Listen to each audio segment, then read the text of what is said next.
You grab your keys, slip on your shoes, and head out the door. You tell yourself your dog is fine. Maybe they'll nap. Maybe they'll chew a toy. Maybe they'll just wait. But what if I told you that what happens in that house the moment that door clicks shut is far more complex, far more emotional, and in some cases far more heartbreaking than most dog owners ever realize? Today, we're going inside the hidden world of what dogs actually experience when you leave.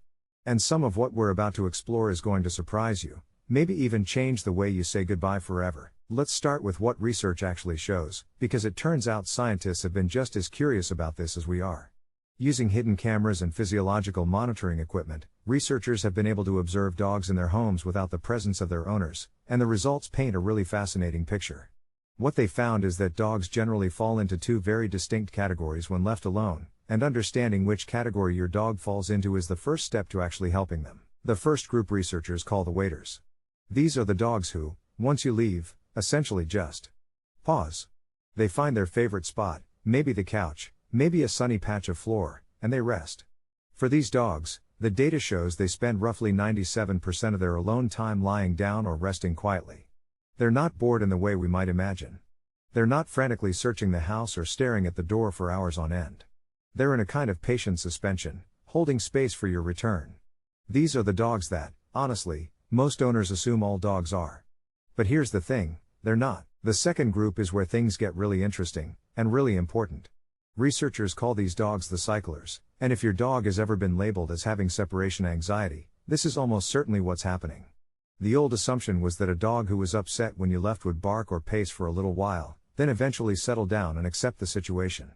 But the cameras told a completely different story. What actually happens with cyclers is that their distress doesn't resolve, it cycles. These dogs experience waves of agitation, vocalization, and movement that return in recurring bursts, roughly every 23 to 28 minutes, throughout the entire time you're gone. Not just at the beginning. The whole time. They're not calming down. They're just reaching a temporary low point before the anxiety crests again.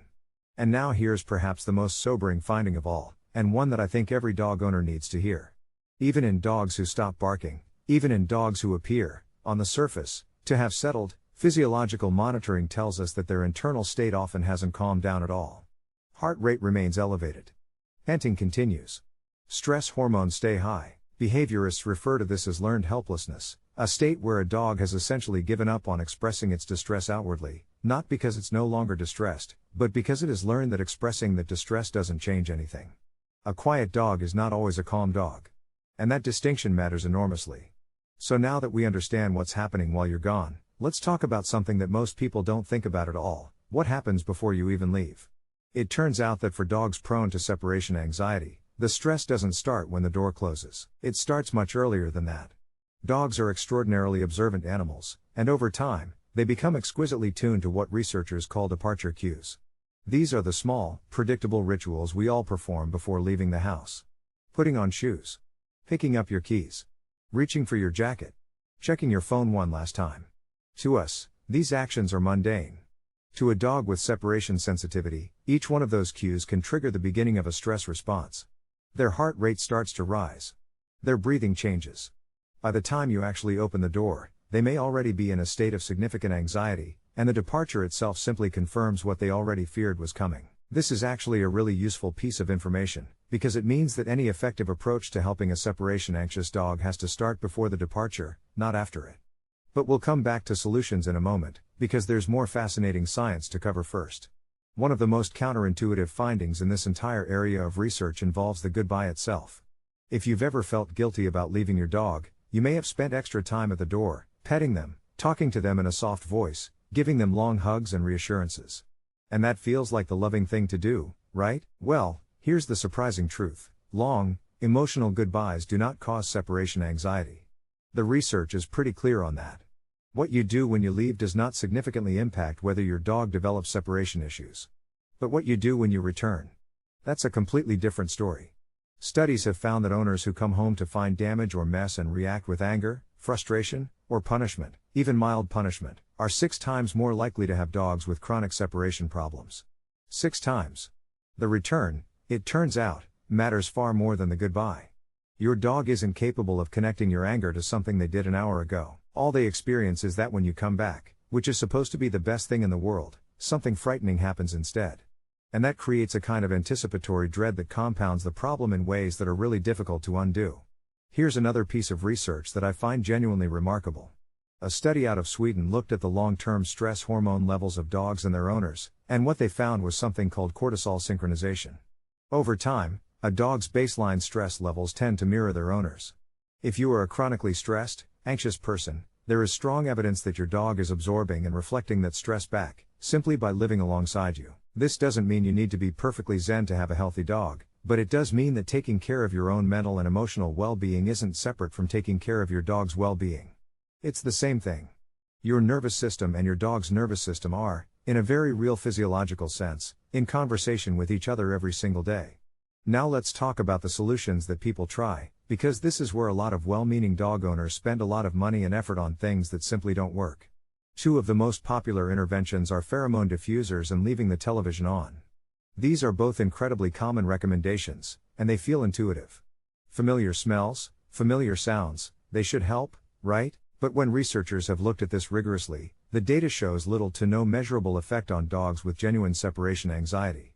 This doesn't mean your dog might not enjoy the TV or that a calming scent is harmful, but if your dog is a true cycler, these things are unlikely to meaningfully change what they're experiencing. Another extremely common suggestion is to get a second dog. The logic is that a lonely dog needs companionship, and another dog provides that. And again, this feels intuitive. But here's the problem: separation anxiety in dogs is almost never about a generalized lack of company. It's specifically about the absence of you. The particular human that dog is bonded to. A second dog does not fill that absence. In study after study, dogs with human-directed separation anxiety show the same stress responses whether or not another dog is present. In some cases, getting a second dog simply results in two anxious dogs instead of one. That's not a solution. That's just doubling the problem. So what does actually work? The most evidence-backed approach is something called graduated exposure, and while it requires patience and consistency, the outcomes are genuinely impressive. The core idea is this: you teach your dog, through repeated, calm, successful experiences, that your departures always end in your return, and that your return is always safe and positive. You start with sub-threshold departures, meaning you leave for such a short period of time that your dog doesn't even have the chance to reach their anxiety threshold. We're talking seconds. Literally seconds. You step outside, you come right back in, calmly and without fanfare. You do this many times. Then you slowly, incrementally extend the duration. What researchers have found is that once a dog is built enough positive departure history to tolerate about 40 minutes of alone time, their progress tends to accelerate quite quickly after that. It's as if crossing that threshold unlocks something. The 40-minute mark is significant, and getting there, even if it takes weeks of slow, careful work, tends to open the door to handling several hours with relative ease. For dogs with more severe separation anxiety, the research also strongly supports combining behavioral work with veterinary intervention. Medications like fluoxetine, used in conjunction with a behavior modification program, showed a 73% improvement rate in clinical studies. And it's important to understand what the medication is actually doing in these cases. It's not sedating the dog. It's not masking the problem. It's working on a neurological level to help the dog's brain become more capable of forming new, less fear-based associations. In other words, the medication makes the training work better by making the dog's brain more plastic and more receptive to change. For dogs who are genuinely suffering, that combination approach can be genuinely life-changing. So here is what I want you to take away from all of this. Your dog, when you leave, is not simply waiting in a neutral state until you come back.